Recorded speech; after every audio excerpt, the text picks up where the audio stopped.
काफ़ी interesting question पूछ रहे हैं विनोद जी।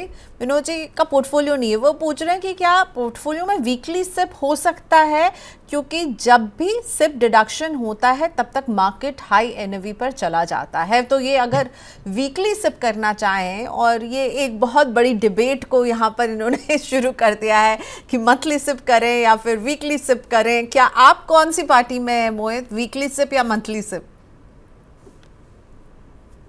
प्रियंका जी, मैं हमेशा से clutter free, neat and clean, consolidated portfolio का एडवोकेट रहा। मुझे कोई परेशानी नहीं होती वीकली सिप करने में भी, अगर उसका कोई एविडेंट स्टैटिस्टिकल बेनिफिट होता तो।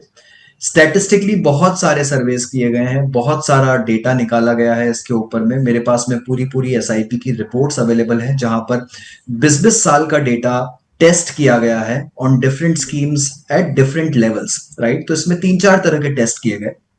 सबसे पहला कि एसआईपी को मंथली करने की जगह अगर वीकली किया जाए, बाय मंथली किया जाए, डेली किया जाए, तो क्या इससे आपके जो फाइनल रिजल्ट्स हैं उसमें डिफरेंस आ रहा है कि नहीं आ रहा है।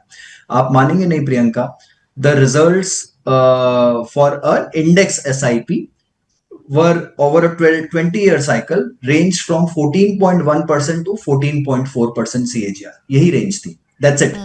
चाहे आपने कोई भी तरह की फ्रीक्वेंसी में कितना भी स्प्लिट किया हो, नहीं किया हो, in fact monthly SIPs in certain cycles delivered much better result then weekly SIP and everything. तो absolutely zero difference was created.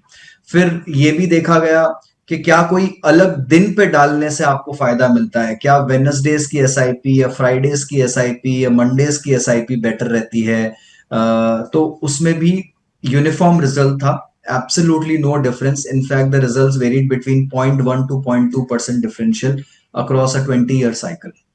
फिर तीसरा टेस्ट ये किया गया कि क्या आप मंथ की शुरुआत में एसआईपी करें, 1 तारीख का एसआईपी कंपेयर टू 5 का, 10 का, 15 का, 20 का, 25 का, 28 का, हर डेट के एसआईपीज पे आपने 20 साल के डेटा को एक्सट्रापोलेट किया, उस पे एनालाइज किया, अलग अलग स्कीम्स पे, इंडेक्स पे, अगेन एब्सोल्युटली नो डिफरेंस।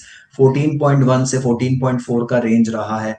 तो मेरे लिहाज से statistically it has been proven that Indian markets में कहीं पर भी आपको वीकली, मंथली, कोई भी डे का, कोई अच्छे शगुन का, कोई अच्छे पीरियड का, ग्रहण का, नॉन ग्रहण के दिन का, कहीं पर भी कोई फायदा नहीं हुआ है, राइट। अब आप करना चाहते हैं बिकॉज आपको लगता है कि उससे आपको फायदा होगा, ये आपका कोई बिलीफ है, सुपरस्टिशियस है, तो आप डेफिनेटली करिए। मैथमेटिकली और statistically I can prove it to you कि इसका कोई बेनिफिट नहीं है। So my request will be कि जितना कम क्लटर फैलाएं अपने पोर्टफोलियो में, जितनी ज्यादा कम एंट्रीज लेंगे बैंक अकाउंट्स में, उतना ज्यादा आपको अच्छा रहेगा। जितने कम डेट्स पे डेबिट होगा, उतना ज्यादा आपको अच्छी सहूलियत होगी ट्रैक करने में। तो नीट एंड क्लीन पोर्टफोलियो रखिए। चाहिए तो आप 4 स्कीम लीजिए, चारों स्कीम का अलग अलग डेट ले लीजिए। अगेन उसका कोई बेनिफिट नहीं है, बट जस्ट मेंटल पीस के लिए अगर आप चाहते हैं तो maybe the best you can do is take 4 और 5 स्कीम्स एंड टेक 4 और 5 डिफरेंट डेट्स।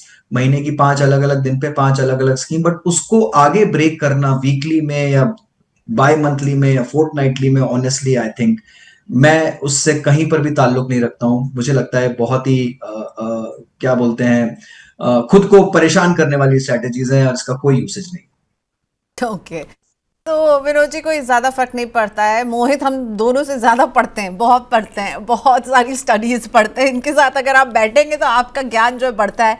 तो अगर ये कह रहे हैं कि चाहे आप वीकली करें, मंथली, मोर इम्पॉर्टेंट बात ये है कि आप करें, निवेश करें, आपका जिसमें मन लगे, आपको जो समझ में आए वो कीजिए। निवेश आप समझ रहे हैं, हाँ मेरे लिए वर्क करा, कीजिए, इसमें कोई हार्म नहीं है। पर ऐसे कोई साबित नहीं कर सकता कि वीकली करना बेटर है या मंथली करना बेटर है।